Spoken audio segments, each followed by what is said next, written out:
Hey everyone, today we're going to talk about sleep and anxiety and how to deal with it. Have you ever noticed how when you're feeling anxious, it's almost impossible to fall asleep?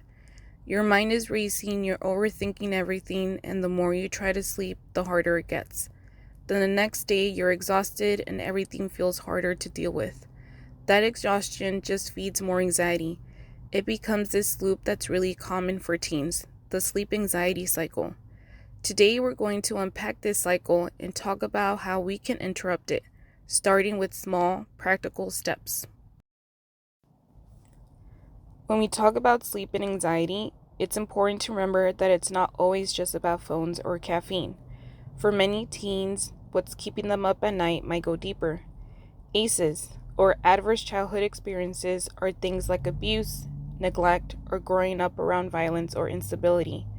These experiences can impact the brain, the nervous system, and how we respond to stress. When your body feels like it always has to be on alert, it's hard to relax enough to sleep.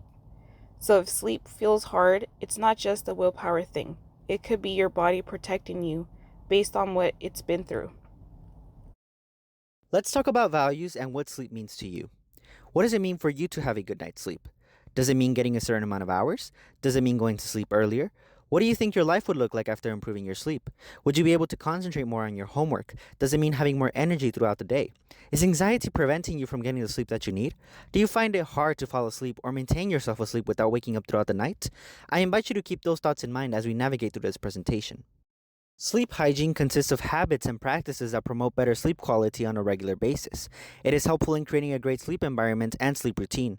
Sleep hygiene involves going to bed and waking up at the same time every day, engaging in relaxing activities like reading, stretching, or meditating before bed, avoiding screens for at least an hour before sleep, keeping your bedroom nice, cool, dark, and quiet, avoiding caffeine, nicotine, and heavy meals late in the evening, and engaging in regular physical exercise throughout the day.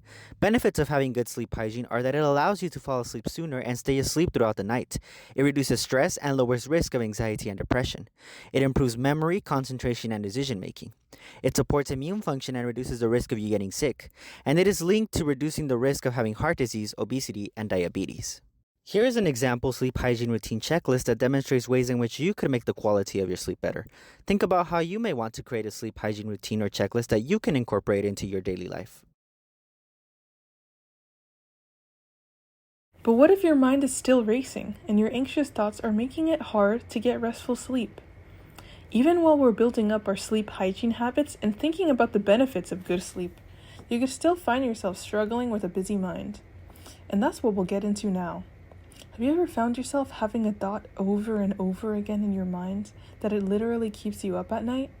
Maybe it sounded like, if I don't get sleep, I won't feel good in the morning and then I'll fail my test.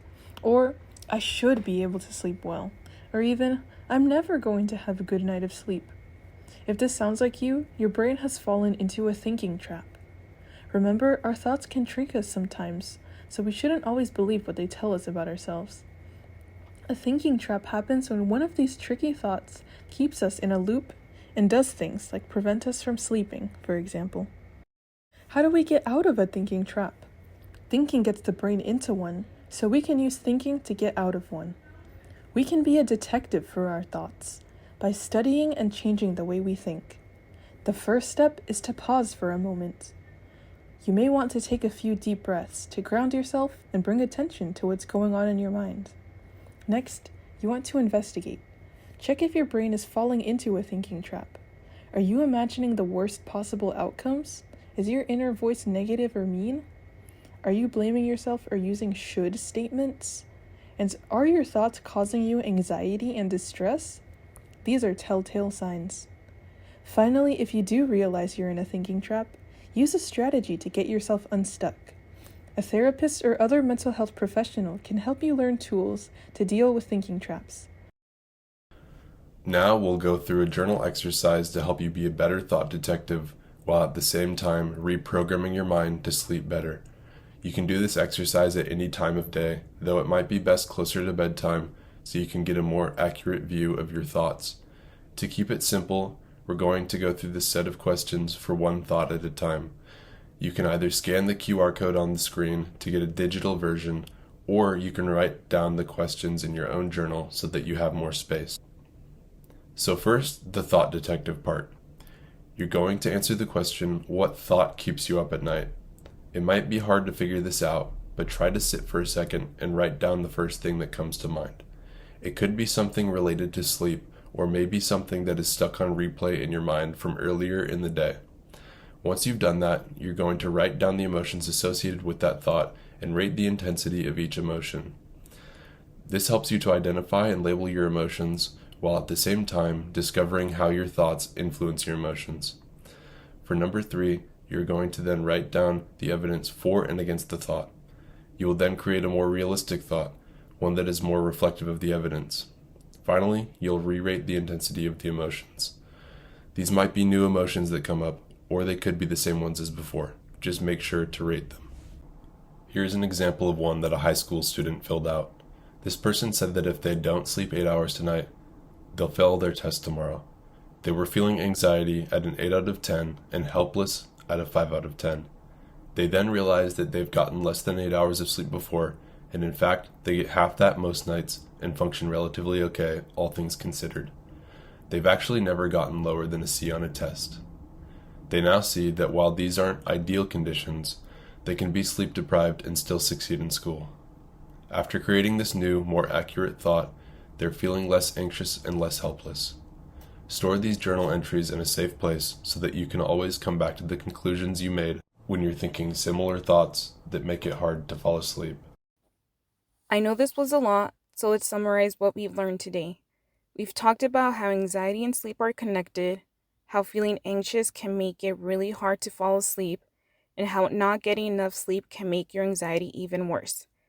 It's this loop that so many teens find themselves stuck in, the sleep anxiety cycle. And it's not always just about phones or too much caffeine. For a lot of teens, it's deeper things like trauma, instability, or growing up in a stressful environment can actually change how your brain and body work. If you've ever felt like you should be able to sleep but just can't, it's not that you're doing something wrong. Your body might be trying to protect you in the only way it knows how. But the good thing is there are many small steps you can take to break the cycle. Here are just some of the small steps you can take. 1. Things like sticking to a consistent sleep schedule. 2. Creating a wind-down routine before bed. 3. Avoiding screens and caffeine late at night. And 4. Making your room a calm, quiet space. And don't forget, sometimes the real problem isn't what you're doing, but what you're thinking. That's why it's so important to pay attention to your thoughts and challenge the ones that are keeping you up. Avoid the thinking traps and instead be the detective of your thoughts. So tonight, we really want to encourage you to try being a detective for your thoughts. Ask yourself, what's going on in my head that's making it hard to sleep? Jot them down in your journal or even draw. And when you catch those thoughts, challenge them, reframe them, and see if it helps you feel a little more calm. If it doesn't come easily the first, second, or third time, it's okay. Keep trying. Remember, small steps can make a big difference.